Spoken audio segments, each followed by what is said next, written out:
In this week in MMA, we're set to recap the weekend that was, preview International Fight Week, get into our favorite new segment, round number 1, with your fan questions, and everybody's favorite segment, the Twitter Purge. So, let's get into it.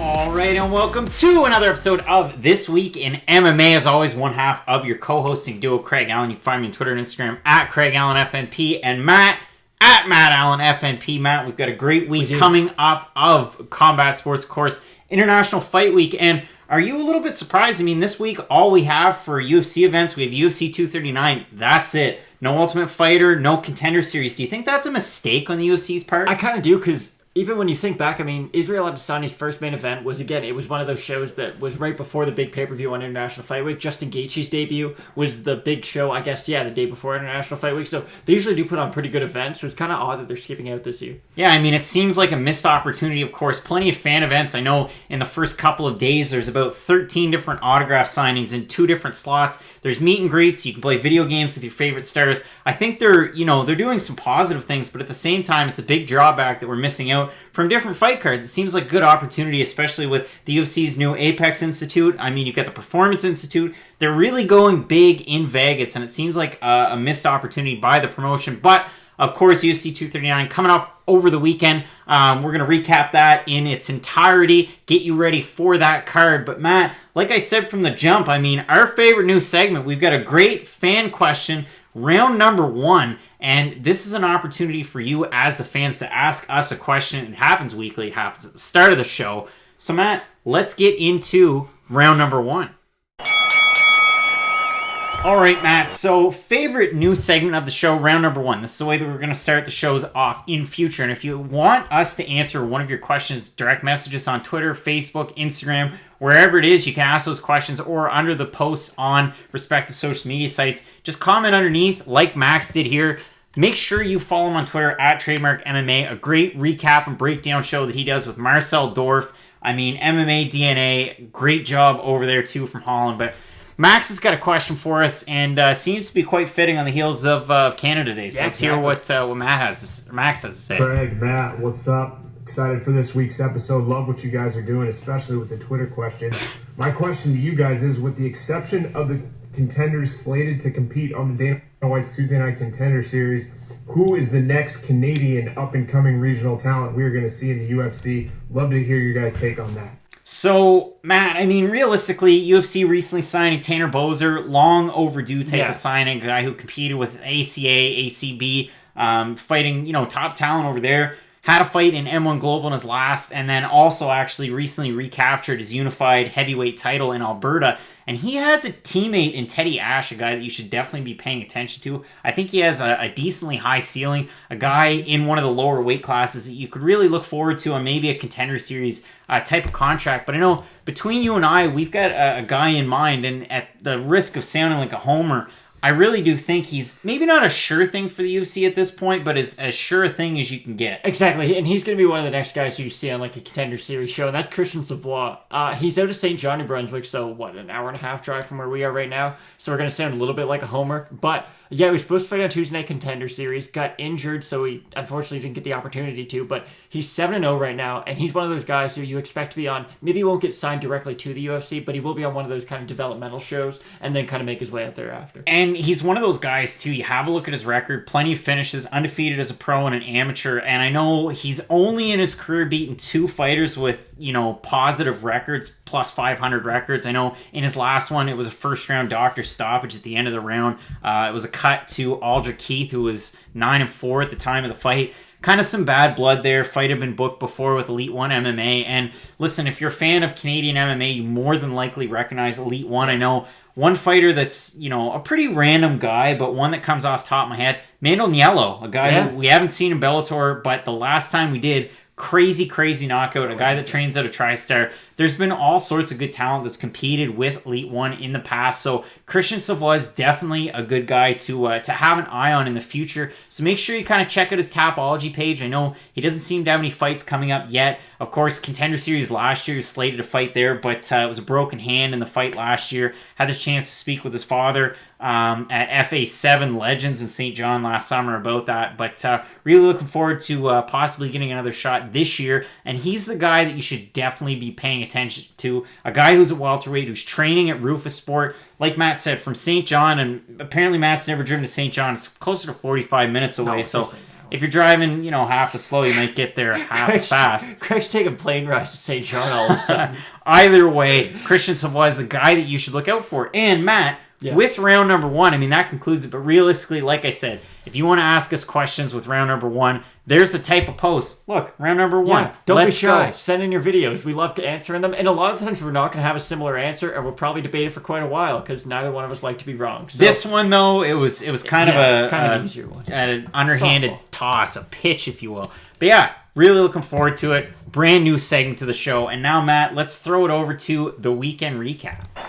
It's time! All right, Matt. So this past weekend didn't have a whole lot for MMA. Of course, we did have Cage Warriors 106, tons of title fights and a lot of fun. And we're going to preview that and kind of recap it, I guess.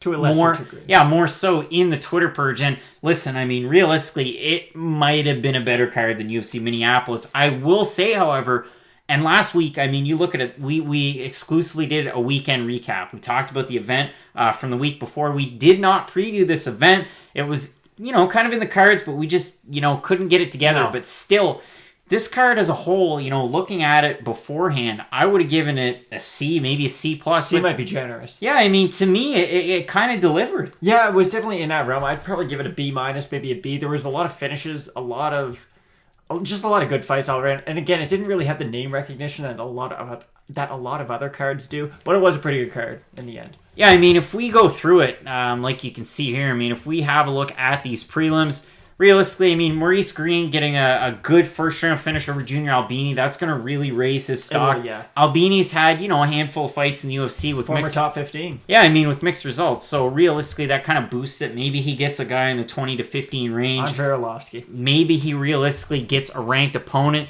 You also had Amanda Ribas coming back off a really long layoff. Yeah. You saw the issues there, taking on Emily Whitmire. She looked great in that fight. Second-round submission win. If we keep moving up, I mean, you look at it, Jared Gordon had a good win. Yeah. Beat Dan Moret. Eric Anders was barely even in a fight. That's one of the big signs of this weekend for me. Eric Anders recently, I know he had the Santos fight, but even since then, Theodoro. Yeah, he lost 3 in a row. He just hasn't really looked like himself, like the guy that, we were kind of sold on. And yes, the UFC If they bring up Alabama one more time, I'm going to lose my damn mind. The UFC will do this where they'll really sell you a fighter and then they fall flat. See Sage Northcutt. See Darren Till. All sorts of... yeah, but... Or will they over-promote them? Exactly. Eric Anders is in that category, but getting the win over Vinicius Moya, yeah, it really did a good thing for him. Ricardo Ramos surprised that he wasn't able to get a finish in that fight. Journey Newson, just shout out to him. He might have the greatest chin ever. He had a spinning elbow that hit him directly on the edge of the chin. It kind of wobbled him, but he got right back up. It was pretty insane. Looking at your main card, I was away for the prelims, but for the main card, I was there. Yeah, poor Paul Craig. I mean, this is a guy, this could be his last fight in the UFC. His fights never go to a decision. They come very, very close if he wins, or they're not close at all if he loses. I mean, losses to guys like Jimmy Crute and then Alonzo Menefield, they keep putting him up against these young up-and-comers in the division, and he just can't really seem to get the wins. And in this one, it's a first-round finish for Alonzo Menefield. It was strange, too, because Craig kept on trying to pull guard, but he didn't really commit to it at all. He'd get really close to him, and then Menefield would maybe throw a punch to, and he'd almost just kind of lay on his back and hope that Menefield would jump on top. And then one time he did, and he hit him a couple times, and that was kind of it. It bit him for sure. If you have a look at the next fight, Drew Dober looked great against Marco Polo Reyes. Marco Polo Reyes is kind of like Paul Craig in the fact that, it's going to be finished in that fight. Yeah, either he's getting put to sleep violently, or he's going to violently put someone else to sleep. For a guy like Reyes, too, I mean, he's got a record that's getting closer and closer to 500. He's one of those guys that you kind of wonder if he's going to be around in the UFC lightweight division for much longer. But Drew Dober's a guy who... He's been there for a long time, 5 or 6 years now at this point. He's had a decent body of work, a lot of fun fights. He's an all-action guy. Yeah, I mean, so he's one of those fun guys, and a good win for him. In the next one, Roosevelt Roberts getting the win over Vince Pichel. It was a really close fight. Beat him. Sorry. Vince Pichel beat him badly. Yeah. Couldn't get the finish. It was a close fight, rather. That's what I was going for. It was a phenomenal fight. Yeah, I mean, I did have it scored 29-28. I believe I had it for Roberts and not Pichel. I thought Pichel had the last 2 rounds, but again, I can't really argue with it if you had it the other way. Close fight there in your co-main, or rather... Before we get there, with the Rocco Martin-Damian Maia fight, I know it wasn't the best fight in the world, but Rocco Martin put out a tweet afterwards that said, what was it? Maybe we can do one more or something, like almost alluding to the fact that he's thinking about retirement. You lost to Damian Maia in a grappling match. There's no shame in that. You can just one more win and you're right back on track. I wouldn't let this derail your career. It was kind of a weird fight because Maia definitely had the first 2 rounds. Without a doubt. I had it scored 20-18 for Maia. Going into the 3rd round, Martin knew that he needed a finish, and he did put the gas on. He did. I mean, at the end of the day, I had it scored 29-28 for Maia, which most people did as well, but... Realistically, I mean, Damian Maia's got one more fight in his contract. He's called out Diego Sanchez. He wants that one. Let's have fun. Sanchez obviously fighting Michael Chiesa this weekend. So, I mean, that one's fun because, no shame to Damian Maia and more so to Diego Sanchez, who still wants to fight more and more and more. But that could be a good retirement fight for both They're parties. not even on the back 9. They're on the 18th hole walking back to the clubhouse. Yeah, they're eating the hot dogs. Yeah, they're very near the end. Still, I mean, for Rocco Martin, he was really doing well moving up the division. If he was able to get the win here, maybe a top 10 type of guy, realistically. Gets lost here. All he has to do is regroup. He's got a great team at ATT. Maybe like a rude boy Randy Brown next, a guy who's on the fringe of the top 15 who did look great in his last fight. Maybe a guy like that would be next for Rocco. It's weird to think that this could be the end for Rocco Martin, even though it just seems like a blimp in the road. It doesn't really seem like something that you should ruin your career. And in the co-main event, Jussier Formiga take on Joseph Benavidez. And Matt, without focusing too much on the fight, because, we know in hindsight, Joseph Benavidez looked great. Yeah, he looked great. But, I mean, what's next? For Jussier Formiga, for Formiga, back to the drawing board. And whether he has to go up to 35... Is drawing board a new promotion that's not the UFC? Because he's too small for 35. He's an undersized 125, or he's too small for 35. And it seems like what the UFC's been doing is every time a flyweight loses a fight, snip, snip, you just get cut. Here's the weird thing, though. Bellator doesn't have a flyweight division either. And Scott Coker said he has no intention of making it. And I said this... I've been saying this for a little while. The reason that he doesn't want to, and the reason that the UFC is cutting them, is they're just not big box office draws. And that's unfortunate because as an art form, they do one of the more pure, expressions of it. It's just when it comes to excitement and when it comes to box office ability, that division's never really been it. So it's unfortunate for Formiga because he was one of those guys, he's up there in that list of the best UFC fighters to never even get a title shot. It'd be like him and Jacare. Yeah. But, Joseph Benavidez, you really hope that he does get the rematch with Cejudo. He ripped a pretty good promo after the fight to get himself that. And, that was going to be my next question, of course. He did rip a good promo. It seems like maybe Cejudo matchup's going to happen. Aljamain Sterling comes out on Twitter and says, listen, man, give it to Joe. Joe deserves it. And I know a lot of people have said this. We talked about it on Between the Links last night. It was a big topic of contention. Does Joseph Benavidez deserve that title shot? Yes. Matt, you seem to think so. Does he deserve it? Yes. Will he get it? Probably not. I think he will get it. Oh, really? I think he's going to get it. I think Oh. Sterling will get another contender at 35, and it's going to be a tougher road for him. And if you look at it, to me, it doesn't make a lot of sense. I mean, yes, Joseph Benavidez has been around forever. Who gives a rip if he's been around forever? I think the guy who had a more impressive fight was Aljamain Sterling. He's got one more win in that win streak than Joseph Benavidez does. He's been the more exciting fighter. Recency bias is going to give this one to Joseph Benavidez. But if we go back a couple of weeks, Aljamain Sterling had the better performance. He did. He's a more marketable fighter. I agree with all I those think things. the fight to make is Cejudo and Sterling. And Sterling, all he has to do is wait around 3 or 4 months, go to some of these fan events, build your name, and let Joseph Benavidez screw off at 25. If the question is who should get it, of course Aljamain Sterling should get it over Joseph Benavidez. But just with the circumstances surrounding the whole division at 125, I think they should do just one last title fight. Basically do it. You can be the last UFC flyweight champion. We're going to do Henry Cejudo versus Joseph Benavidez. You can go out on top. The winner is automatically going to get a title shot at 135. If Cejudo wins, it doesn't matter. He's already the lineal champ at 135. And if Benavidez does, he would just be the number one contender. They would fight for a vacant belt. And the loser, realistically, maybe banish them to the Shadow Realm and let them open up a spot called Clean Juice. Maybe that's the plan. I mean, listen, only Clean Juice can be opened by someone who's on the juice. If we move into the main event, you've got Francis Ngannou, Junior Dos Santos, and This fight upsets me. the best part of the weekend, it's not going to be part of the Twitter purge, but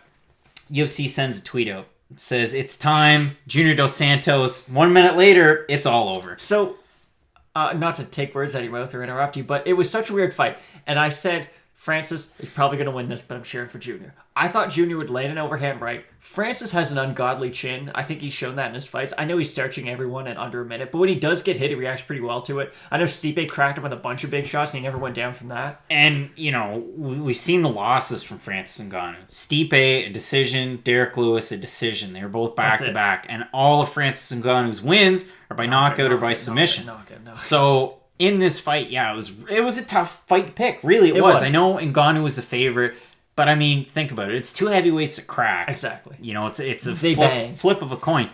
Here's the problem. Remember when Tony Ferguson fought Cowboy, and every single time he saw Cowboy throw the right hand, he threw a spinning elbow, and it connected every time? And then when Tony would spin, he kept on spinning out of everything because he was worried about the takedown? Junior Dos Santos, you're not Tony Ferguson. Junior Dos Santos threw an overhand right and thought, you know what I'm going to do? Let's turn my back to Francis Ngannou and hope I don't get hit. When do you ever see Junior Dos Santos do that? Never. That's the problem. It's like when he decided to run away from Stipe and take a punch in the side of the head. You say this all the time. That's not at all what happened in that fight. Stipe just hit him and his head was like this. That's not what happened. But Junior just had, I don't know if it's just been an accumulation of damage. It just seems like he's in the realm of like Corey Anderson for fight IQ. They could win 24 minutes and 59 seconds of a fight, and I will still not think that they're going to make it through to the end.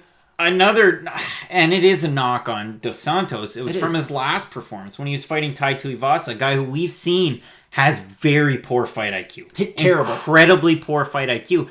You watch that fight, and I got so upset in the moment. Puts his back up against the cage. Put his back up against the cage. When Tuivasa slipped or fell down, gave him time to get up. They're tapping gloves. They're having fun.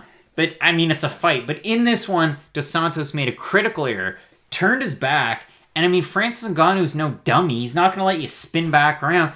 All it took for Ngannou was just like Velasquez, and a lot of people said, including Javier Mendez, you know what, he slipped. It was his knee. His knee gave out. If it was his knee, we probably would have heard something about Kane getting knee surgery. Watch the replay. It was just a shovel punch that got him. And you watch this, it was the punch that just from behind just glanced his chin. Okay, it didn't glance. There's actually audio that came out, and it was of the shot, and it sounds like two bats hitting each other.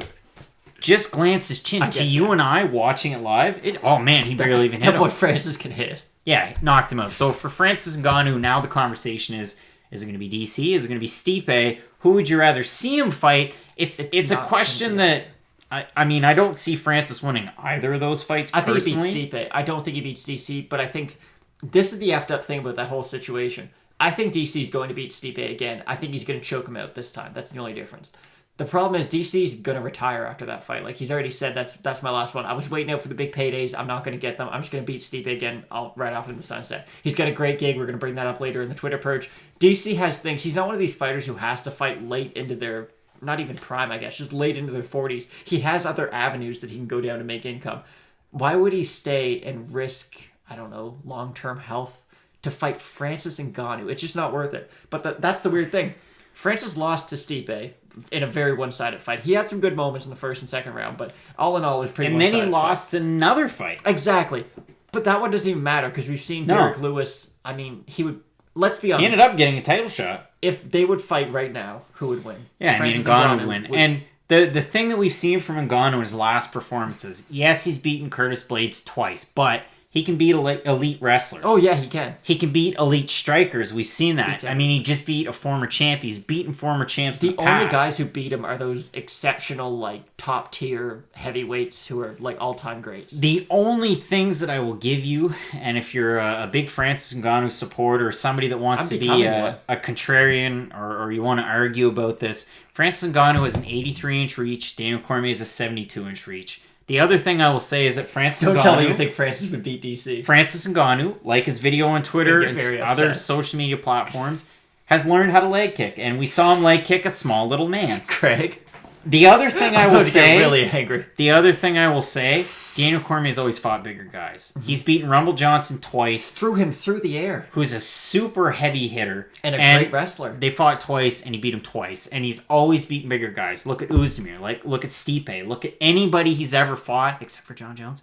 And he's beaten them all. So realistically, yeah, I mean, I've got Daniel Cormier. If the fight Francis happens, down and strangle him in like 30 seconds. But just like you said, I don't think the fight's gonna happen. No, and that's the weird thing too, because again, this brings us to what I was getting at. Stipe would have lost 2 in a row, but he would still kind of be the number 1 contender because the only guy we lost to would be retired by now.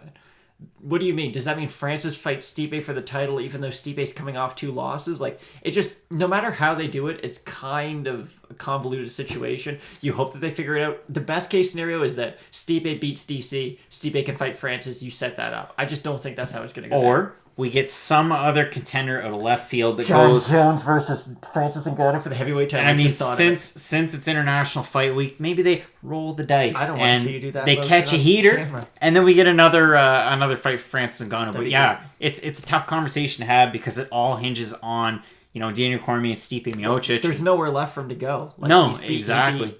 Alistair, Curtis Blades, Jr. Those are your 3 top guys, and he's beat them all. Exactly. So that was the weekend. You also had Cage Warriors 106. We'll get into a little bit of that coming up in our favorite new segment, the Twitter Purge. It's time for the Twitter Purge. All right, Matt, and quick to say in the break that this isn't our favorite news segment. It's still my favorite news segment. The Twitter Purge, where we take some of the biggest news from... not social media, from Twitter. The best place for MMA news is on Twitter. It's not on Instagram. Not on Reddit. Reddit's pretty good. Get that out of here. But still, Twitter's the best place. And the biggest bit of news that came out over this past week or so was the fact that the King of the Cage promoter decided that, no dice, we're not going to let one of our regional fighters take a short notice fight in the UFC. And I know Damon Martin had some great words, former guest on Between the Links, the show that I'm on Monday nights, so make sure you check that one out. Marcel Dorff and Max Friedman on this week. But I mean, you look at it, Brian Butler has a pretty good clientele. He's the manager of our fighter in question, Drako Rodriguez, who's 5-1 with King of the Cage. And listen, the UFC called up and said, do you want this short notice fight?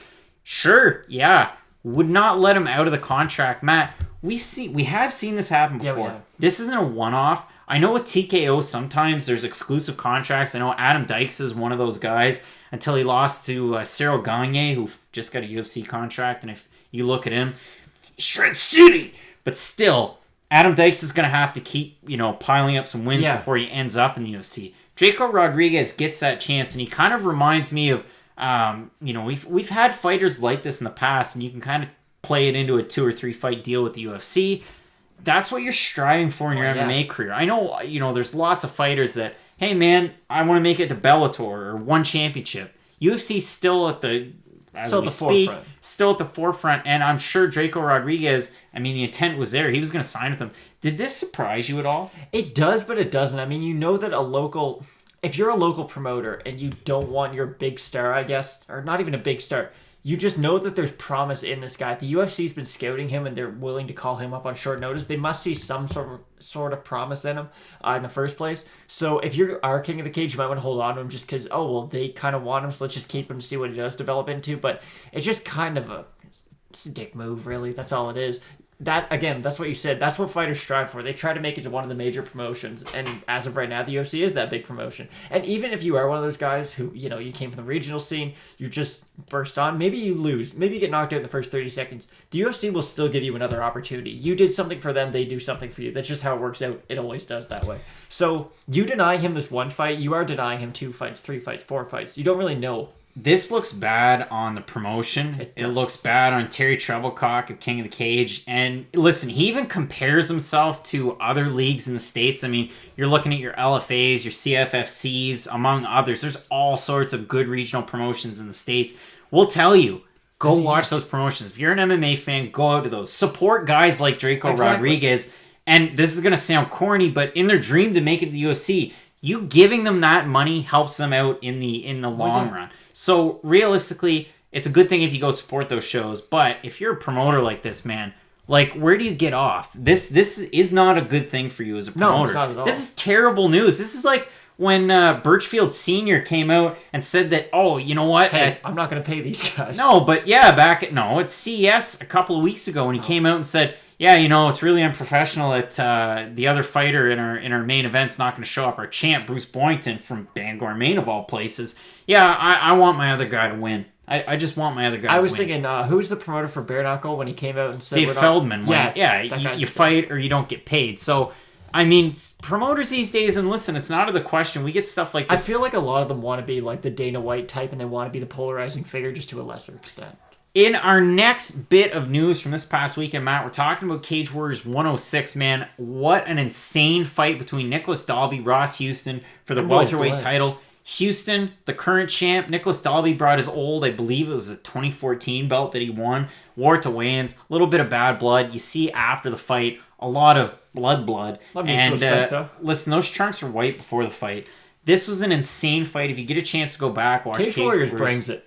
They do, and I mean, listen, there's great alumni from the company. You see it all the time. I know Dan Hardy, I mean, even this past week is growing the MMA, not Cage Warriors, not UFC, he's just growing MMA in the country. You see it with guys like Brad Pickett and our conversation with Olga Rubin. And if you decide to listen to the audio podcast version of the show, at the end of the show, we're going to play an interview with the title challenger from Bellator 224, Olga Rubin. If you're watching this on the video podcast, next week we'll have that featured for you. But yeah, I mean, great things happening in English MMA at this point. A crazy fight here that's only going to boost this. This is the biggest card in Cage Warriors history. So many title fights.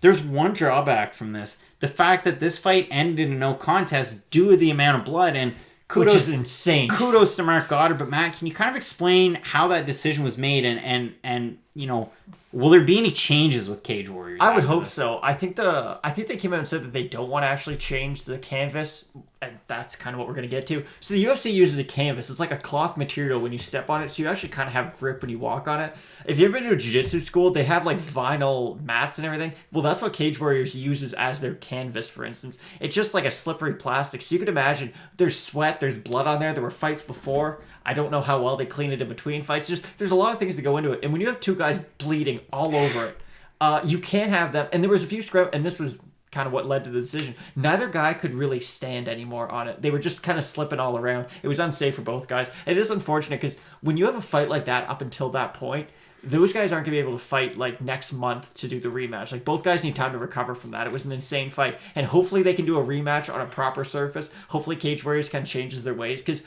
And I've been thinking about this more and more, how MMA is the only sport, how you go to different promotions and the rules change depending on what promotion you go to. Like if you play basketball in Europe or if you play basketball in North America, the rules are still the same. Everything's the exact same. Look at Horiguchi. Fights in the UFC in a cage, goes over to Ryzen, fights in a ring, comes back, and everybody's afraid, hey, he's going to be fighting in a cage because certain fighters like Fedor Emelianenko comes over from fighting in a ring in Pride, comes over to a cage in Affliction.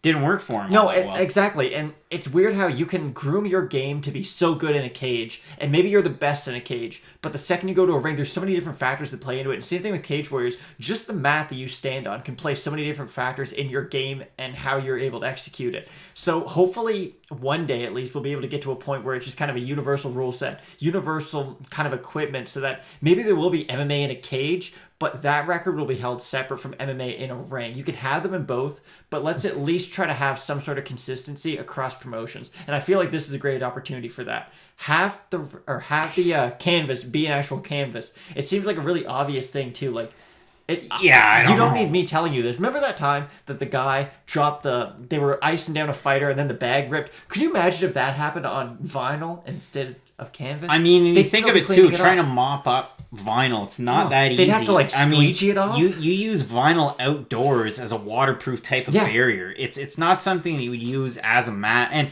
listen, as far as the mat, canvas, vinyl, I've seen all sorts of different, textures, different types of materials in person. I've seen different types. So it's kind of weird to me that, not that they're a feeder league, but they do groom a lot of top prospects. Yeah. I mean, Nicholas Dalby's a perfect example, a guy who, rose to stardom, Cage Wars, comes over to the UFC, has a good career. Yeah, just didn't go all his way in the UFC. Yeah, needed to kind of go back and retool. He's looked great since he's been with Cage Warriors, and a lot of people are saying that this fight, they should run it back, UFC Copenhagen. I think that'd be a great idea. Houston from Scotland, and you've got Nicholas Dalby from Denmark. You sign him, you sign Soren Bach, you're laughing, and you're going to the bank. But realistically, I mean, hopefully, yeah, we can see these two run it back, and maybe Cage Warriors moves to a canvas type of mat. Now, Matt. Yes, we have different opinions, and yours is wrong. So it came out over this past weekend's event, UFC in Minneapolis, that Daniel Cormier is going to get his own type of show. It's under the Kobe Bryant type of banner with ESPN. Only Kobe Bryant, Peyton Manning, and Daniel Cormier do these. So it's basically you have to be the best at what you do to be able to break this stuff down. To me, and there were a lot of people that agreed with me, there were a lot of people that don't agree. Wow, this was incredibly dry to throw into a show. Exactly. Have you ever watched the basketball version of this? It is extremely dry. This isn't for the fan. It's not entertaining that much. I mean, it's more interesting than anything. In basketball, like I'm a big basketball fan. Craig follows it too. They would Kobe Bryant. He will break down a whole play, and it's basically like what every person's thinking as the ball moves around. It's really interesting. And with fighting, it's much more limited in that aspect, just due to the fact that there's not 10 people on the floor. It's just 2 people. And with this, I thought it was a good start. I think it's just going to continue to improve. It was the same thing like when UFC first came to ESPN. It was like, oh, well, the pacing's great, but all the graphics are still the same as Fox Sports for the most part. Everything's kind of the same and nothing changed. But as they progress throughout their relationship with the UFC, it's improved quite a bit since then. And I feel like this is going to be the same thing. It might start off rocky, but if this is your start, you're at least starting from somewhere.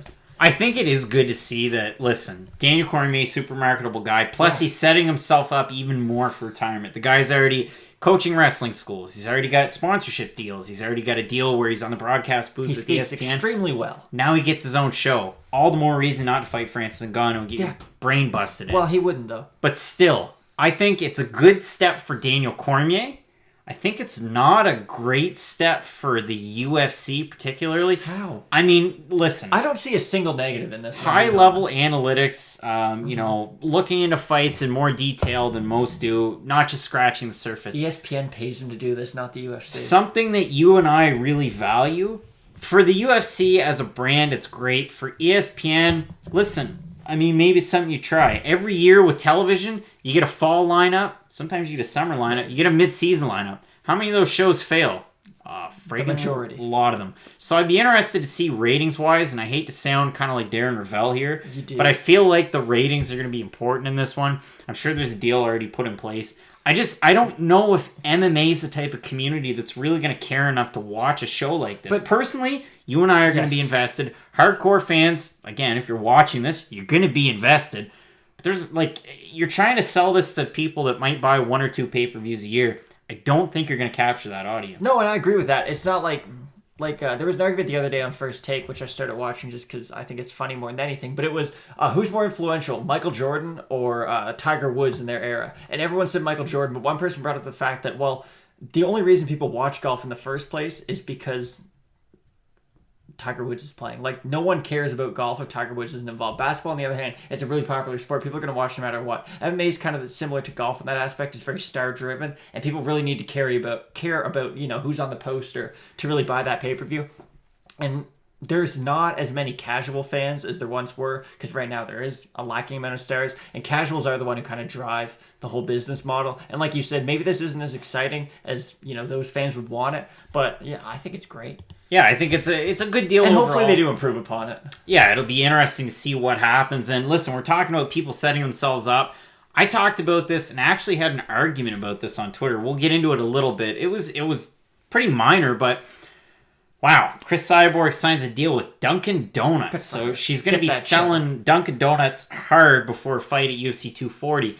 It's a step in the right direction for Cris Cyborg. It's not, though, because she has to do 13 live appearances between right now and her fight, and I don't like that whatsoever. I read into it because #look into it, and that was one of the things she has to do. I think it's either 13 or 16. It's one of the two. But yeah, she has to do live promotions at different Dunkin' Donuts locations, and while she's doing that, and let's be honest, she's going to beat the brakes off Felicia Spencer. Spencer has a 0% chance of winning that fight, and I know last time I said that, Rafael Lovato Jr. did win, but like, you don't want to do a deal, and again, getting paid is great, and I always think athletes should be compensated for what they do, but it's just some of the aspects of this contract are kind of odd. I wouldn't do all those paid promotions right before you fight. It's heavy promotion. You know, there's all sorts of fighters that do heavy promotion deals. But to actually go to the location and spend a half hour, an hour here, you're going to Dunkin' Donuts locations in Southern California but you're where you doing train. Amanda Nunes is getting better. Holly Holm is getting better. Felicia Spence is getting better. All these fighters you're trying to compete with are getting better. It's Cris Cyborg. I know. Listen, I get, like, she was at the top of the heap for a long time, and she still is. I think she's going to beat Felicia Spencer. Without a doubt. The thing that and the reason why I think this is a good thing, you got to capitalize when you can. Your window's short as an athlete. It could end, tomorrow. Tear your Achilles. Look at NFL players. What's the average NFL career? It's like less than it's 2.2 seasons. I thought it was 1.5. Still, maybe it is. It's nothing. And a fighter, listen, you're taking a ton of punishment. So yeah, I think it's good for Cris Cyborg. I also think it sets her up well for when she makes that jump into Bellator. And they did say that they were going to incorporate her more into like commercials and whatnot later on. So maybe it is worth, it's a little bit of a sacrifice now and a lot more promotion. Her star, to me, I've seen it grow even more. When she came into the UFC, it was not since the Nunes fight, but I agree. When she came into the UFC, it popped. And then she started, win here, win there. Tanya Evinger at the top of the pay-per-view. I mean, it still did numbers. Well, the Kunitskaya one, same thing. But now, to me, Cris Cyborg, going to Africa, helping out Justin Wren, does a lot of humanitarian work. Mm-hmm. Even in the States, she does a lot of good things. Really cares about her fans, too, on social media. She does a good job of that. So, finally getting her due with a big sponsorship like this with Dunkin' Donuts. And listen, Barstool is sponsored by Dunkin' Donuts, so why not fighting Amanda Nunes? Why not Cris Cyborg? But still, I think it's a good move for her. And like I alluded to before, and maybe it comes up in the conversation with Olga Rubin, maybe it doesn't. Cris Cyborg, I think, ultimately will end up in Bellator. Oh, yeah. I think for the fans, that's what you have to hope for, because realistically, count Amanda Nunes out of 145. There's 6 featherweight fighters in the world. Bellator has all of them. Yeah, Bellator is a way better featherweight division. In the UFC, you got Megan Anderson, you got Felicia Spencer. But do you have Megan Anderson? Megan Anderson, Felicia Spencer, Kat Zingano. Bring up basketball. Big 35ers. So, few things. First off, you can't steal the ball from him because he's just running. Secondly, that's a deep 3. That should be worth 4 points. Okay, let's just play this back. Just a second. I can't really go. Okay, I can kind of go slow here. Okay, ready? Okay, so let's start it off. So he gets the ball from... Now we're like Kobe Bryant. He catches it behind himself. Which is, listen, that's a high-level move right there. All right, so we're going to give him that. 1 step. Stop. He's taken 3 steps so far. Now, 3 steps in an NBA game, you can get away with that. I've seen a lot. Okay, the difference is they do it while the ball's coming up, so they kind of get away with that 3rd step. Still a travel. I saw a lot of Giannis Antetokounmpo, highlights from his MVP year. There were some travels. Giannis is 7 feet tall. And he's an MVP. All right, so he's already traveled. We might as well just keep running at this point. Like Khabib. Now he's looking like Sean Marion, because Sean Marion was the type of guy... No, he had that. Yeah, he threw it like this. He came up and pushed. It looked painful, but Sean Marion was a bad MF'er back in the day. All right, so he's behind the 3-point line. No, he's in half court. That is the half court line. Well, it's a tiny court, because that's 3-point. Oh, my bad. That's half. Yep. It's the smallest court in the world. Now, first of all, that's a Kareem skyhook. That brought him to the Hall of Fame. To me, it kind of looks like an Air Jordan logo. It's Khabib is coming in. Khabib Jordan. Shoots it up from half court behind the 3. One-hander, too. I respect it. This could be, a long 2 at this point. Who knows how big this court is. With all these crazy contracts coming out in the NBA, maybe Khabib's thinking, listen, I'm going to secure the bag that way. Okay, now. Bag. Called it, too. Now, just a second. No sells it. Like he's been there before. Like, At least, turn around after you shoot We're crossing a lot of boundaries.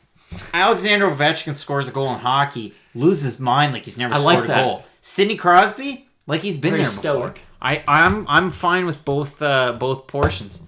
Like he's been there before. Oh, he's been hitting runners his whole life. The other thing, no high fives from the teammates. Listen, Habib's too hot. Show some love. Can't touch this. Good job. It made the rounds, and then the biggest viral video from this week. Max Holloway. First of all, Tito's vodka, respect. 2.5 million views. And a lot of other people did it. I thought his was cool because the cap stayed on. I thought his was cool because Cap stayed on. Volkan Oezdemir did a pretty cool one. John Mayer, was the first big celebrity to do it. Jim Miller had fun with it when he shot an arrow into the bottle. There were a lot of good videos. Alexander Oleanic, he did a spinning back slap on a big thing of whey protein powder. That was quality. There's a lot of good ones out there, but the best one of all, Matt, is ours. And you can find that on our social media at Craig Allen FNP, at Matt Allen FNP. It's fire. All right, Matt. So with that, the Twitter purge at a close. It's time to preview the biggest event of maybe the year. I mean, it's International Fight Week, UFC 239. Let's get into it.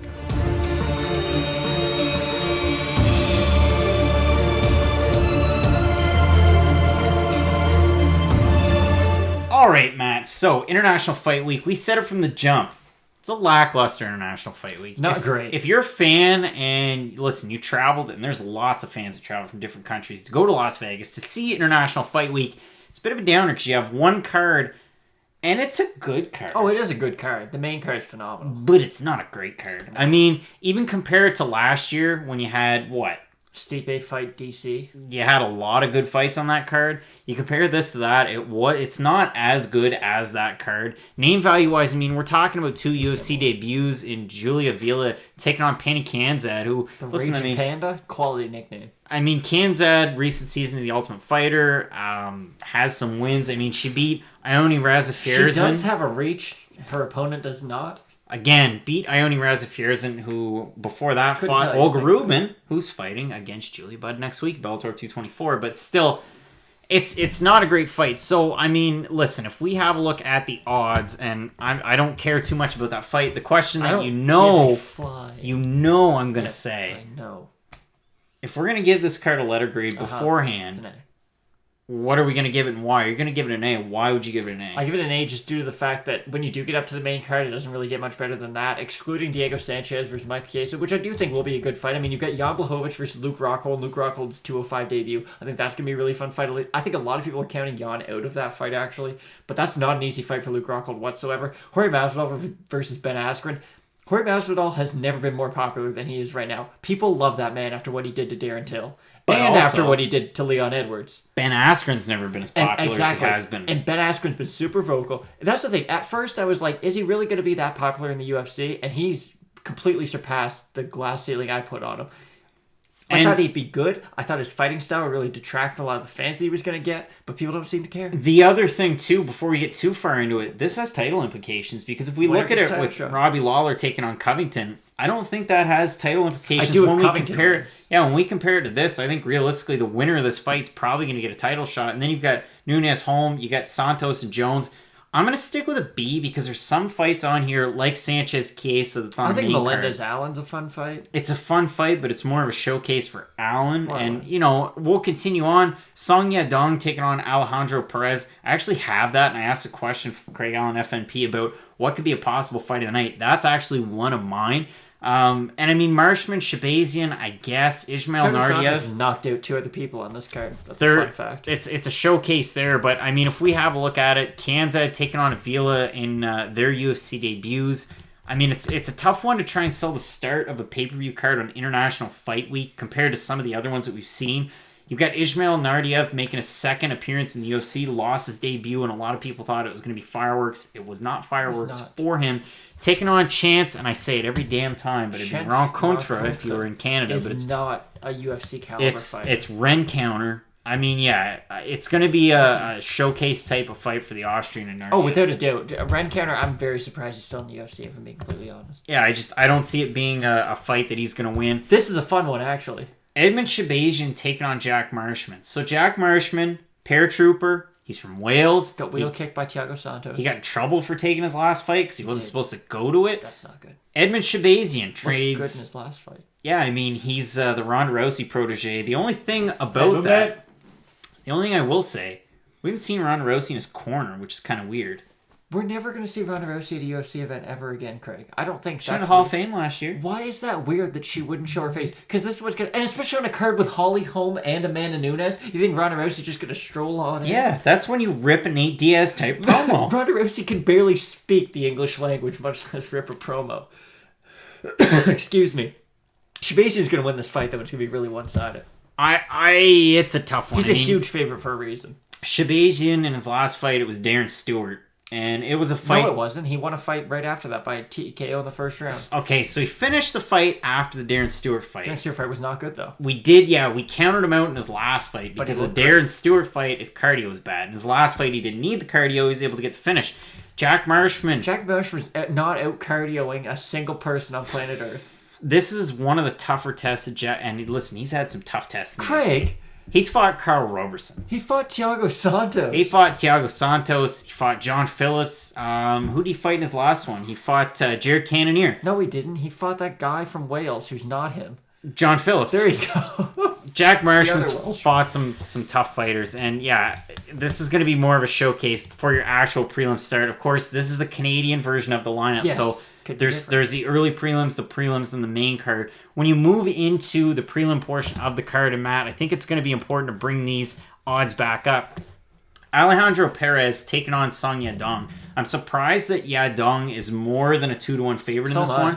I will say, though, if I do move back to that card, listen, man, forget about the 2-0 contest and the 3 losses. Song Yadong finishes fights. He's a bad His striking's insane. Alejandro Perez is a ranked opponent. That's why this fight's, really important for the Chinese fighter. Perez is a great stand-up type of fighter, too, and he's really well-rounded. And he's going to do that thing. And listen, this is what a lot of people like to talk about. I've seen it in a lot of different shows recently. I feel like it's a Stephen A. Smith type of thing to say, and I know you'd like this. Mexican fighters, they always move forward. They do. They just put that shit up in the air. They always move forward. There's the thing with Perez, though. He's inconsistent round to round. It's very odd. I've never seen another fighter like this in my life. He will be phenomenal in round 1 and look like Petroyan style, like just hands up, go forward, we're going to knock someone out. And then round 2, he'll just completely take his foot off the gas pedal. And it's not one of those things where like Robbie Lawler might take a round off just to like completely bring that big storm in the next round. Perez will just, he'll look really good for the first round and a half and take the rest of the fight off and not do a single thing. He's the most inconsistent fighter I've ever seen. On a round-to-round basis, not a fight-to-fight basis. But here's the thing. At his very best, he looks like a phenomenal fighter and a future top 5 contender. At his very worst, though, he looks like he could barely win a fight outside of a Buffalo Wild Wings. This is kind of the important thing. So, and you know what? In true Fight Night Pick style, we kind of forgot to do it. We did. Not so much. Avila? So, going back to the first fight, Penny Kanzad all day. Let's be honest, neither one of us have anything to go off. I think Penny Kanzad, before she's on the last season of The Ultimate Fighter, she was pretty much pegged to be the winner of the season. Didn't get it. So realistically, taking on Julia Avila, who's 6-1. I mean, a good record, but still, this is going to be a fight to say, hey, Kanzad deserved to be in the UFC. I'm going Avila. Raging Panda, quality nickname, and I don't know much about either fighter. Matt's going with Avila, really showing his true colors. Nordiev taking on Chance Rencounter. Nordiev. It's going to be a win for Nordiev. I was going to say, really going out on a limb. I think Nordiev's going to be able to get a finish there. Shabazian, it's going to be a second round TKO. It's going to be a finish for him. And if we look into our last fight that we profiled, Alejandro Perez taking on Song Yadong. I've been going back and forth. I think Song Yadong is going to be able to get done decision. here. Yeah, it's just going to be... I mean, you're going to get forward pressure from both these guys, and that's why, it's a striker's paradise, and I've got this as a possible fight of the night. Oh, yeah. Among a lot of good fights. I mean, we've talked about how good this card is, but Matt, you talked about inconsistency, and in the next fight of the night, you got Claudia Gadelha taking on Randa Markos. Please take this first, because I'm going to be a while.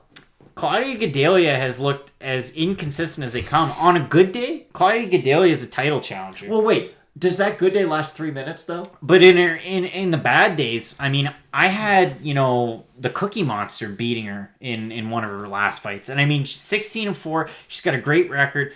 Another thing that I'll say about Claudia Gadelha, and, former longtime guest host, hosted the dialogue shows in the Tile Keep, was so high on Claudia Gadelha. Because, he watched her in a documentary. Did you follow her on Instagram? No, he watched her in a documentary years and years and years ago when she was a teenager. She came to Canada to train, and it was pretty cool, You see her in this, and it's just a bunch of random kids coming up to Canada to train MMA. Turns out Claudia Gadelha is a possible title challenger, but realistically, lately, man, she hasn't looked good. And for Randa Markos, and it's not a Canadian bias thing, it is a narrative on Fight Night Picks, but the thing you'll see from her, she just kind of picks apart opponents. She kind of gains skill set Very here, skill set there. Very wrestling heavy, but it seems like every fight she just gets a little bit better. And listen, those losses are so close. Like, for her, She either wins or loses by split decision. it was split decision after split decision. And listen, I know that her record 9-7-1, taking on a 16-4, and you think, well, this doesn't make any sense. The number 6 against the number 14. Randa Markos, you know, She brings it. She has a chance to win this fight. And I'm not just trying to sell you on this. I know Claudia Gadelha is about a 2-1 favorite. Fun fact, she's 2-1 favorite against everybody. She could fight Tatiana Suarez tomorrow. She'd be 2-1 favorite. It makes no sense. If I was in the gambling world, Sorry, I got a little heated again. I would never pick Claudia Gadelha to win this fight. I will pick her, fight night picks, Claudia Gadelha to win. But you have no confidence. To me, no confidence, and you really got to show me something. Because if you want to move forward in a division that continues to move forward, it's a good division. Rose Namajunas had to get hot at the right moment, string together some wins, and then all of a sudden, world beater and beats you on it twice. Claudia Gadelha could still do that. She's still young, but at this point, she's just at a weird stalled place in her career. And you've got Tatiana Suarez, you've got Nina Ansaroff, who lost the fight to Suarez, but she got hot. Andrade, Zhang. All these title shots, all these ladies who are getting hot at the right time, whereas Claudia Gadelha is just kind of stalled at this point where now she's at 6. Is she going to be able to move past it with a win over Markos at 14? Maybe she moves up 1, but it's really tough to try and tell. Here's the weird thing, too. Claudia Gadelha might have the worst cardio I've ever seen on a person. Worse than Francis, worse than Data 5000. Probably tied with Kimbo Slice. I wouldn't say any better or worse. She doesn't... It's very odd. She's the best one-round fighter in women's MMA. But the second that round's over, she gets real tired. And then it goes downhill. She has lost me more money than I can count. I always think, you know what? Claudia's probably going to win this fight. You can't even count at 10. I'm like, Nina Ansaroff. Nina's pretty up and down. She's not great. Let's go Claudia on this one. You know what happened? Claudia got tired after a round and got pieced up. I think Randa Markos' key to victory is she has to be very wrestling heavy from the get-go. She has to try to take Claudia down. She's try to wear on her for that first round. Try to speed up the process that you know is inevitable, and that is Claudia getting tired. The only problem is Claudia does have good jiu-jitsu. If the roles get reversed and if she takes Markos down, I think she could get a fairly easy finish. Markos isn't a bad grappler by any means. Just off her back, she's not nearly as good as when she's in dominant position. I'm going to say Gadelha. I wouldn't put a single cent on it. I definitely wouldn't put that in a parlay.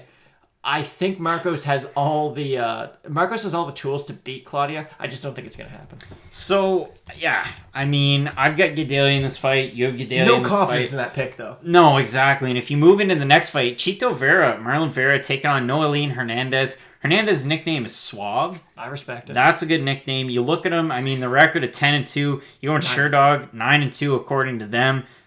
He's on a 3-fight win streak. Listen, a decision, split decision.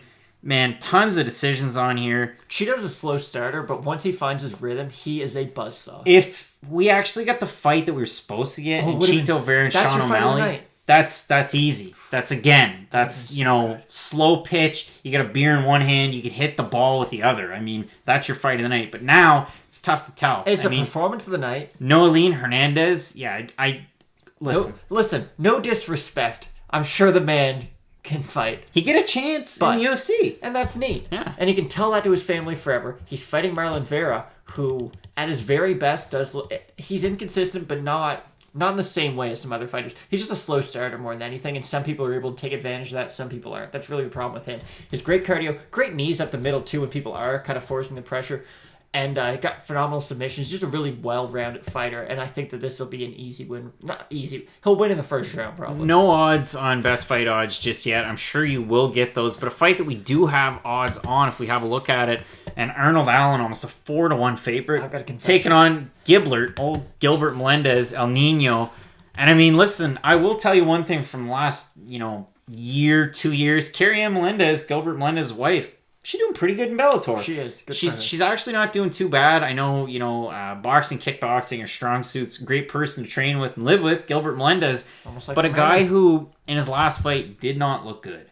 Got his leg he fought Jeremy Stevens, though. chewed apart and hasn't fought since, and that was a long time ago. Taking on Arnold Allen, a guy who's spent time at TriStar, who's spent time at some of the biggest gyms in the world, who's 14-1, and at 45, if Arnold Allen can be A, consistent, and B, consistent fighting, like if we get to see him more in the octagon, Arnold Allen could realistically put something together and put lower weight classes in English MMA on the map, because we haven't seen a guy with big star power, and we already mentioned him from the jump. Brad Pickett was the last big English MMA star in some of the lower weight I classes. thought you were going to say out of Cage Warriors. Maybe, no. Conor McGregor. Maybe Arnold Allen could be the next guy, but we just have to see him more often. And a win over a guy who used to be able to bring it, a former champ, pre-UFC. Pre-USADA. Yeah, too. But still, Arnold Allen, this could be a big fight for him. I wasn't sold at all on Arnold Allen until his last fight against Jordan Rinaldi. We saw what Jordan Rinaldi did to Jason Knight. Even though Jason Knight's doing bare knuckle boxing, his background is a grappler, and he's a fairly good one at that. Arnold Allen completely shut down his game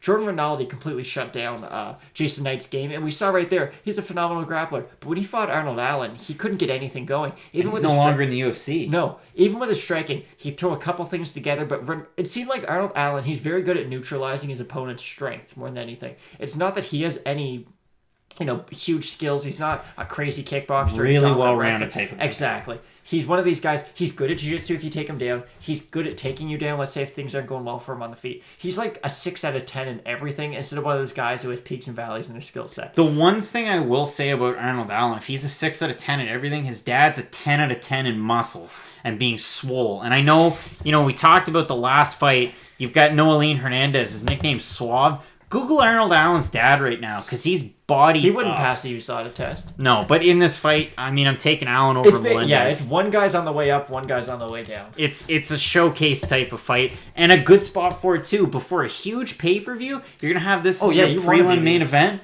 This makes a lot of sense. And if Arnold Allen does get the win, and let's say he finishes Gilbert Melendez, even in Melendez's later stage of his career, he's a tough guy to finish. He's a tough SOB. And if you can, get dominant performance against him, he's still a name people recognize. So that's just a really good springboard trying to get you up into that top 20, top 15 range. Now, one of these guys with a win could somehow maybe get a top 15 opponent. They're not going to pop into the top 15, but they could get a top 15 opponent. We've seen just a reinvented Nightmare recently. He's looked good, and we count him out every single fight. Yep, and I'm sure, sorry, Diego. I'm sure the odds makers, they got Case a 3-1 favorite, but he's going to win. Chiesa taking on Diego Sanchez. So Sanchez fought at 45, fought at 55, fought at 70. Fought at 85. Fought at 85. Beat Nick Diaz at 85. Michael Chiesa came into the league at 55. Well, actually, no. It's 70, then 70, 55. Now he's back at 70. Where he belongs. He's a tall guy. You can see it right there. 6'1". I'm pretty sure he's actually like 6'2". But still, he's huge. Really tall guy. He's looked all right at 70. He beat Carlos Condit, And with the coolest... Here's the thing. We just say because it's easy to beat Carlos Condit nowadays, but I still think in the way that you beat somebody, it tells a lot about yourself. He beat him with a one-arm behind-the-back Kimura. I've never seen it before. Chicken wing. Yeah, it was just it's the most big brother thing to do. Give me your lunch money. He just grabbed him and pulled his arm. But it was a phenomenal performance and just showed the craftiness that Michael Chiesa does have on the ground. It's weird, though, because Diego Sanchez, and I said this about Lyoto Machida, I think it was last week or maybe the week before, he's the wrestling killer. Lyoto Machida, you're going to shoot on him. He's so far away from you, you're going to run into something really bad. He's going to knock you out. Diego Sanchez is kind of like the jiu-jitsu counter. Yeah. He has just good enough wrestling to not get taken down by pure jiu-jitsu guys. His striking's still very wild, and it's very... I don't know. It's not very fluid. That's where he could get the win. But he's not going to outstrike Michael Chiesa. Michael Chiesa's striking's good. He knocked down Jorge Masvidal. Yeah, it's good. Jorge Masvidal gets knocked down in every one of his fights. Doesn't, though. For Chiesa, his striking's good. His jiu-jitsu's better, and his jiu-jitsu's kind of his base. We talk about it all the time, and we, kind of boost Michael Chiesa because he's one of those guys that corners a lot of fighters. He does a good job that way. Always learning, blah, blah. Diego Sanchez is a guy that's between camps, continues to complain about camps and interviews. Remember the time he was going to fight Cowboy because he was like, you don't say anything about my gym, and then a month later he's like, they didn't pay Diego the respect he deserves. Also, quit talking about yourself in third person. Yeah, in this one, I'm taking Chiesa, but yes, there's a good chance Diego Sanchez could very well win this fight and surprise the world, and I think that's why. And listen, complain about the UFC as much as you want. This is a good fight to start a pay-per-view. I think, this is good matchmaking, actually. Diego Sanchez could probably fight Robert Whittaker tomorrow. He'd just be like, I'm going up to middleweight, and I wouldn't completely count him out anymore. Diego Sanchez is like Ben Saunders, but Diego Sanchez keeps winning fights, and Ben Saunders knocks out Jake Ellenberger at the end of his career and says, man, listen, I'm ready to fight for the title. Oh, and he's been knocked out every fight since then. Diego could win this, but no, I think Chiesa either by decision in a one-sided one at that, or by TKO. This is the fight. I put it out a tweet earlier, did not get any traction whatsoever. But it was, am I the only one who was Jan Blachowicz over Luke Rockhold? I'm a big fan of Luke Rockhold's skill set. Conceive, achieve, believe, shut the F up. One of the great lines in MMA history. It's just Jan Blachowicz is, I think this is the best way to describe him. He's wonky as all hell. He looks real stiff in his striking, and there's no fluidity, but like, Once he gets in close, he can finish it. Exactly. And we saw in the Jimmy Manuwa fight that. Jimmy Manuwa, I know, doesn't have the greatest chin anymore now, but at that time, he was still considered one of the top guys at 205. And Jan Blachowicz ate big shots from him. He was really good in close, like you said. And Luke Rockhold, he relies really heavily on his jiu-jitsu. His kicks and jiu-jitsu, and that's the majority of what Luke Rockhold does. The other big question is, does Luke Rockhold's chin get better at 205? Because I'm not saying he's chinny. He's a little chinny. But was it completely weight cut related, or can he just not take a punch all that way? I mean, listen, man, I will say this, because some people, you talk about Santos, you talk about a lot of fighters that move up a weight class, and all of a sudden the chin looks good. Yeah. Luke Rockhold's one of those guys that when he cuts weight, like it's bad looking. Like Cris Cyborg, like Darren Till, when Luke Rockhold cut weight before the Bisping fight, He couldn't talk. he could barely talk and he had to wear sunglasses indoors. And it wasn't to be cool. And listen, man. Well, remember the Yoel fight when they were trying to do the interview and he just couldn't, talk? Yeah, he's a male model. So, I mean... good-looking dude. Luke Rockhold, I think the weight cut's going to help. So, you look at a guy like Blachowicz. So, he was on a 4-fight win streak. We'll talk about it. Devin Clark, Cannonier, who's looked better at 185. Exactly. You've got Jimmy Manuwa, like you had mentioned, and then Nikita Krylov. So, you take that body of work. Devin Clark's a wrestler.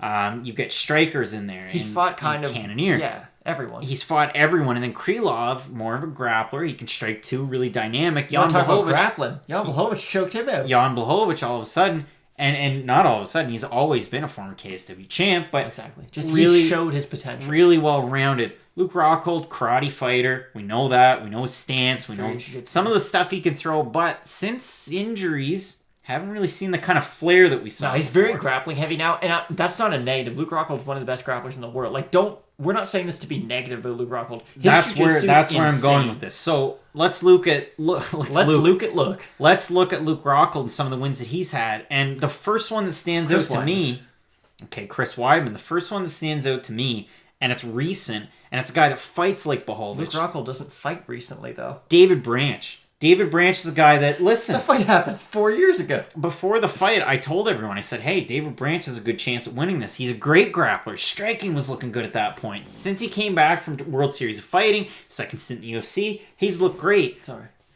Luke Rockhold won that fight easily. Now, beat the bejesus out of him. He did get punched about 10 times, all unanswered. There was about a 10-second period that he didn't do well at. The difference is David Branch doesn't have the power that Jan Blachowicz does. I think that's safe to say. And, I mean, this one, it is tough to predict. Jan has a good chin. He's got a big head. And, but Thiago Santos knocked him out. Thiago Santos knocked out a horse. And here's the question before we make our pick. Elaine's first. Who has a higher ceiling at 205 right now as it stands? Luke Rockhold. I think we would both agree. But... I don't... That's the weird thing. Do you ever look at the rankings? And this same thing for you. Do you ever look at the rankings? You're like, that guy who's ranked 11th could probably beat the champ. I just don't know how he gets there. That's the problem. And I feel like Luke Rockhold is going to have that.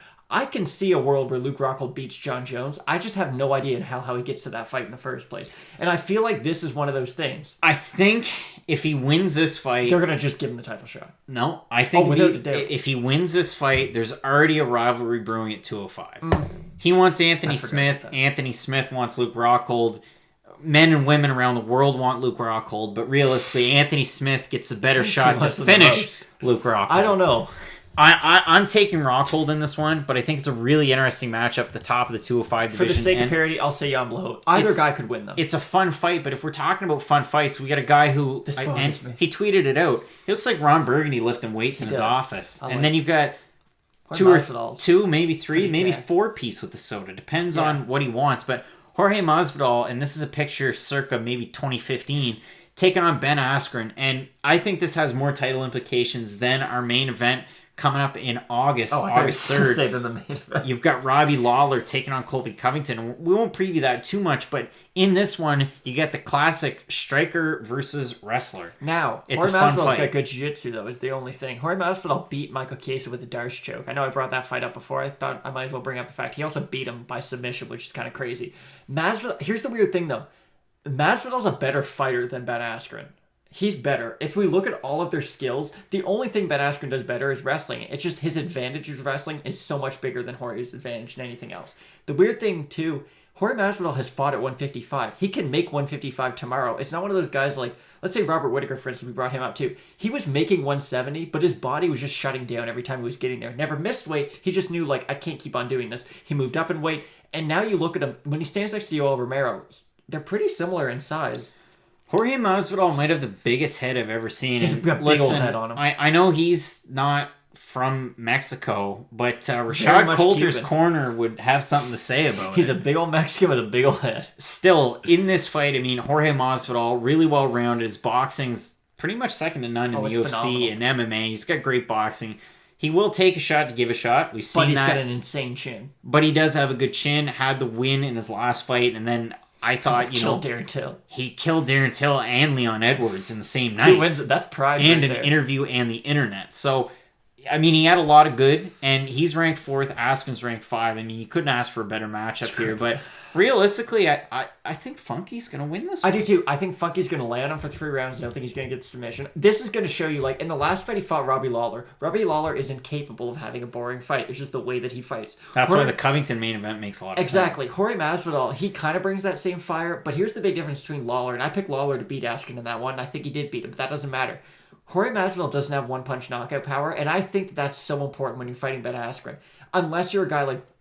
I think Kamaru Usman's wrestling will almost kind of counter Ben Askren's wrestling because they're both just so high level in that one thing that eventually you're going to kind of cancel each other out, and Usman's a better striker than Askren. That's not even a question.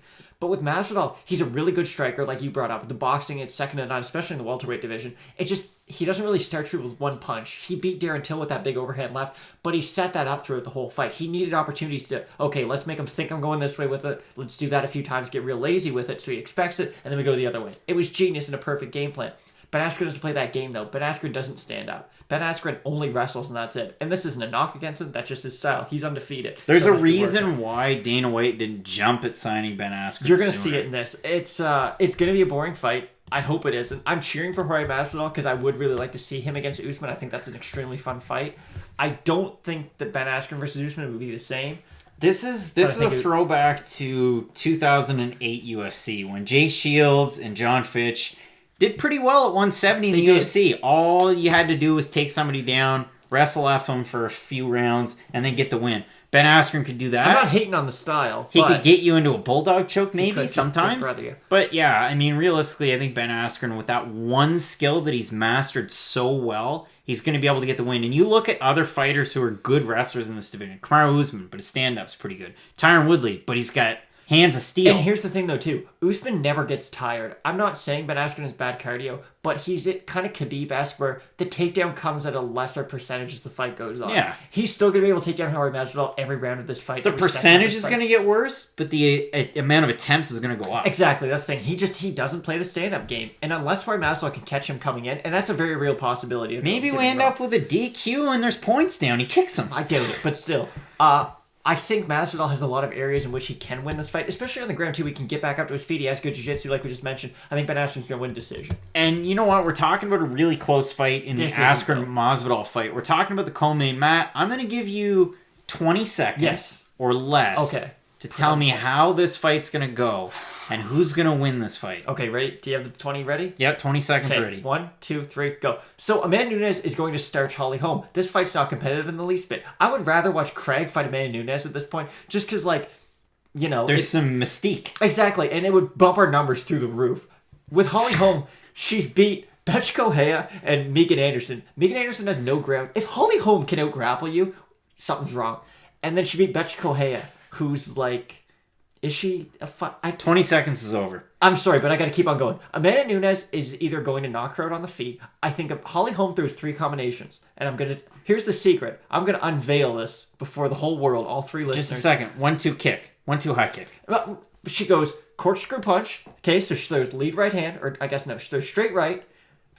Kind of a lead uppercut, another right, and she either finishes with a kick or she doesn't finish with the kick. That's it. She just throws variations of that and starts and stops them at different points. That's everything, though. She has thrown a leg kick in every now and but again. Not much. And she's thrown takedowns in. The one thing I will say... If she takes down Amanda Nunes, she's getting choked unconscious. there's no way this fight makes it past the first round.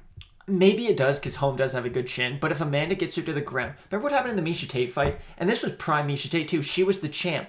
Amanda hit her so hard, she just kind of like turtled up. Amanda took her back and choked the blood out of her nose. It was one of the most violent things I've ever seen in MMA, and I was concerned for the well-being of Miesha Tate. It's going to be very similar to this. I mean, there's zero chance that Amanda Nunes wins or loses this fight. And I mean, it's funny because apparently she's ranked 6th in the division. It's pound for pound, though. But she's also got, well, I mean, Holly Holm, maybe she's number 1 pound for Maybe. pound. It's a weird ranking that they have, and the website needs to be updated. But still, Amanda Nunes is not going to lose this fight. There's no way she loses this fight. Head kicked. If she loses this fight, Holly Holm is now the single greatest women's mixed martial artist of all time. No, but she would have beaten Ronda Rousey she in her lost prime. to Valentina, though. She would have beaten Ronda Rousey in her prime. And if we look at the odds, I mean, can't. they're actually closer than I thought they'd be. You've got Nunes at about a minus 350, Holm at a plus 300. I would not take those odds on Holm whatsoever. I think it'd be ridiculous. It's just like how in her main event, and listen, I mean, this is a fight to pay attention to. The odds are about as close as they were in the Smith fight, a little bit closer than they were. But I mean, they're playing this fight up as this is the toughest opponent John Jones has ever taken on. He might be the most explosive. Yeah, I mean, Thiago Santos, we did see it in the Kevin Holland fight. He can bring it and continue to bring it. He's weird because he's a power puncher who has good volume and cardio, and there's just kind of uncommon things to see together. And the guys who usually do have all three of those components are near the top of every division. Here's the one thing that concerns me for John Jones, and I'm going to say everything well about John Jones because he's definitely going to win this fight by ground and pound in the first round. John Jones has bad boxing. I'm not telling you anything you don't know. If you ever watched John Jones try to box someone, he did it against Anthony Smith. He throws these like looping wild shots, and they're not good. But when he incorporates his kicks, his eye pokes, his front kicks, or he big brothers and sticks his hand out and then just punches you. No, but he doesn't. He's kind of like a high school bully the way that he fights. Just let me finish my point, and then you can go.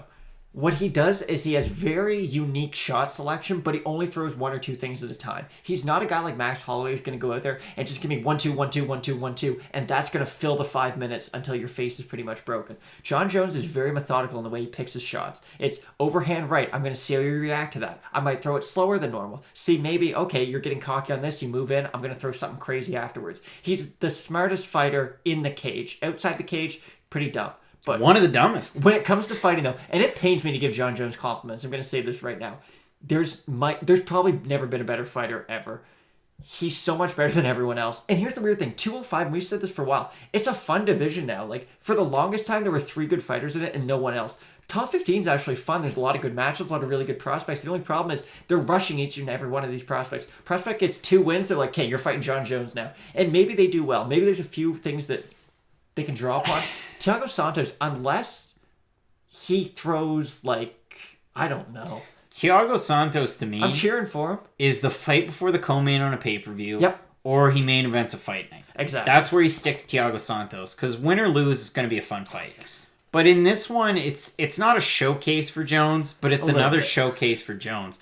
There's not going to be a challenger in the near future that's going to challenge for this belt and that we're going to say, oh yeah. Maybe Johnny Walker in like a year and a half, 2 years, but that's it. Oh yeah, he's going to win. Give him Devin Clark. Give him Rakic. Give him... now, Rakic is interesting. Give him Dominic Reyes. Oh yeah, those guys are going to win that fight. Hands down, like, odds are going to shift and Jones is going to be an underdog, which I don't think we've ever seen. That'll never happen. I mean, since... pre-Matt Yushchenko fight. I mean, and that's a janitor we're talking about at the end of his career. But high praise.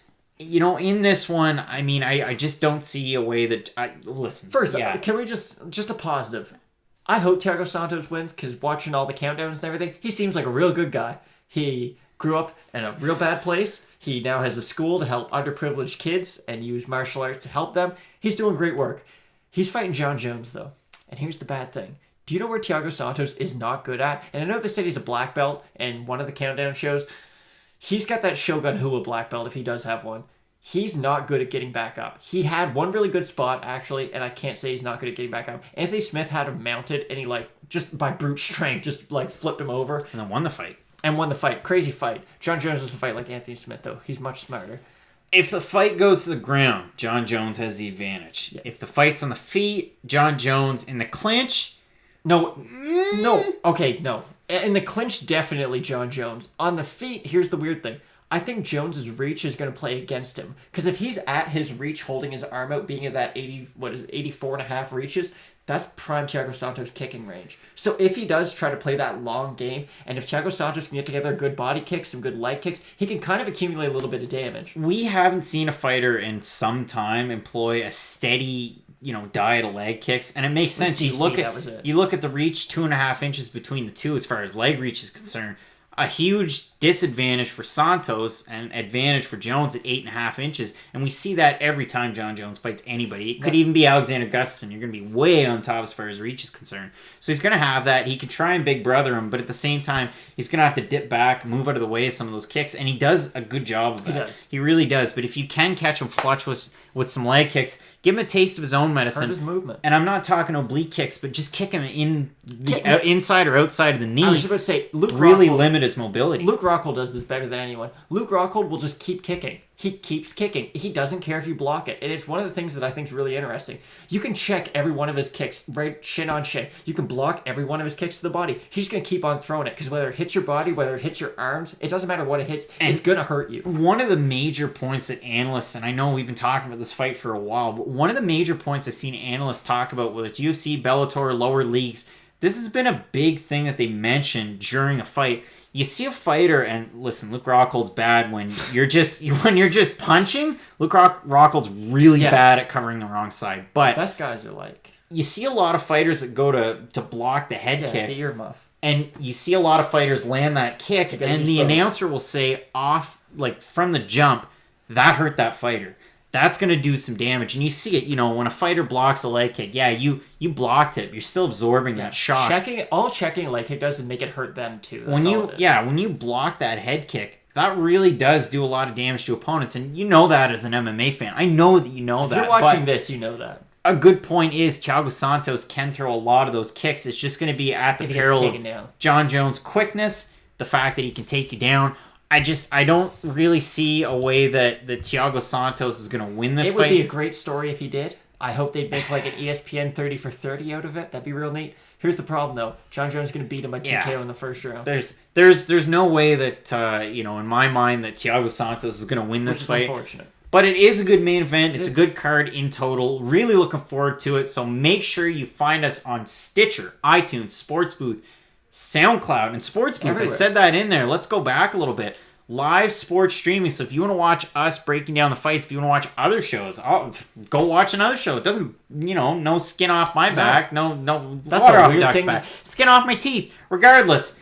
Stop. Let's end the show now. It's a lot of fun over there. It's in real time. There's about a half-second delay from us here in the studio. And you at home, you can pull up your DAZN subscription. You can pull up ESPN. Have it there right next to us, I guess, over there. And then, follow along with us. Yeah. Ask us questions in the chat. Are we doing a live show for this one? It is. Yeah, we will. Okay. It is the best part of the show for us. Same as round number 1 if you want to ask us questions. And listen, we ran a little bit long here today, but it was a lot of fun. It was a good show. Got fired up a few times. Yeah. We're all friends. It was a lot of fun. So thanks again to Max Friedman for asking us the question in round number 1. If you want to ask us questions, at Craig Allen FMP, at Matt Allen FMP, direct messages if you're not comfortable. We're just throwing it up on social media. But we really do appreciate everyone. Hopefully everyone enjoys International Fight Week. We had Canada Day yesterday, Independence Day in the States on the 4th. All sorts of great stuff going on, Matt. Hopefully you can find us on the weekend. Sports Booth, YouTube, subscribe, like, it legit. It does help us. It does. And it helps us bring more great content like this. So thanks so much. Enjoy International Fight Week.